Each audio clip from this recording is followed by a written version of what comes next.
An awkward moment at the Munich security conference when VP Mike Pence delivered a greeting from President Trump. He paused for applause, but the room remained silent. I bring greetings from the 45th President of the United States of America, President Donald Trump.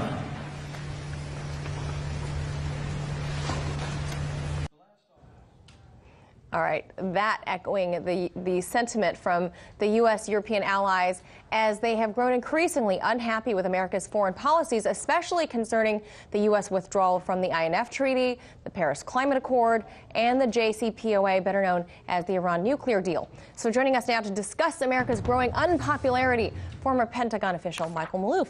All right, Mike, a major topic on the minds of European allies this weekend was the INF Treaty. As we know, Trump says we're out, citing Russia's noncompliance with a missile that actually just falls short of the parameters of the treaty. They're calling for methods to try to save it. Is there a way to save this? No.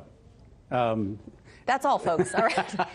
No. In fact, when you look at it, all the treaties so far that the Trump administration has pulled out, it's been at the instigation of John Bolton. There are no treaties, particularly for reductions or reduction in arms, that he likes. And there's a history of this with this neoconservative element that is now running Trump administration foreign policy. And that's why the INF we will go down in flames, even though the Europeans want it. They want to maintain it. Yeah, we could expand upon it, but that's not in the interest of John Bolton or even Donald Trump, who doesn't know anybody. He's only listening to John Bolton.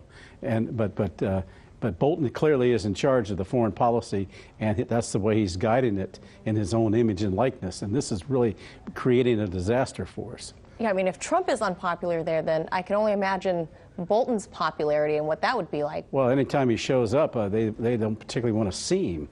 People turn the other way. Yeah, they will. And you look at the JCPOA.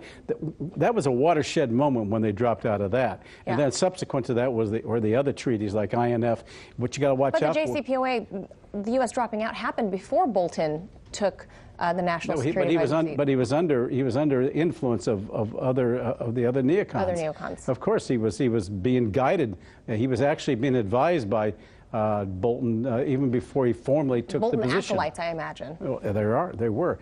And the thing about it is that this absolutely created an interest in other countries to then begin to start veering away from the U.S. They saw what was this crescendo that was building that ultimately is going to isolate the U.S. And the U.S. and even Israel, both countries are going to be isolated because anytime we work with Iran, it's looked at through the prism of Israel. And that's just not going to work.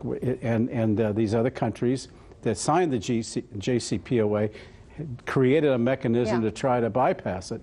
And it may or may not work. It probably won't function all that well because the U.S. has such a lock on the on the world financial system. And that's creating additional problems. So the Europeans are looking for ways to split off from that. And I think they're going to find it, and they're going to start veering toward other countries to create their own currencies, their own their own. Well, there's cryptocurrency is one aspect, or just trading in their own currencies. Right. Will be another, but creating in effect an alternative world order.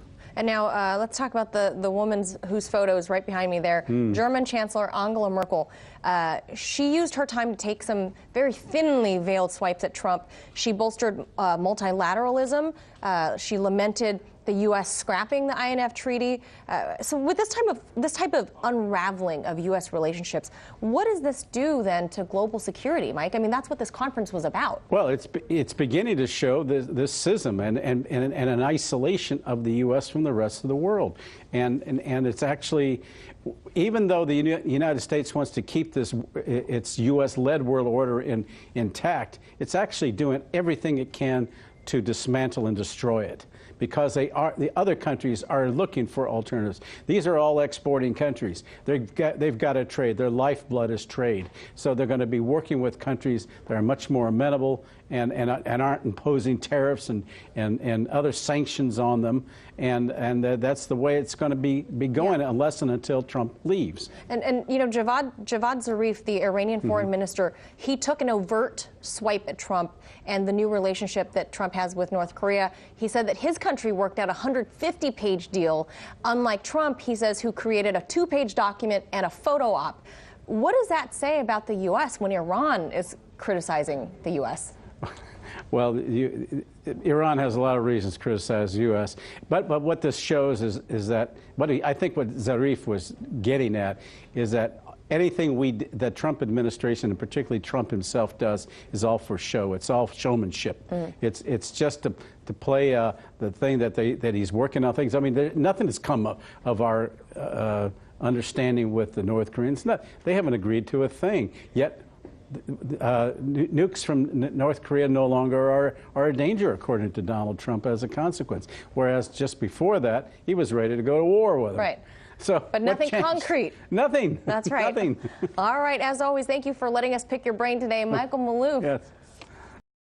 Hey YouTube, thanks for checking out our channel. We hope you enjoyed the video. We have tons of content for you just like this. For more of RT America's one-of-a-kind news and analysis, be sure to subscribe and never stop questioning more.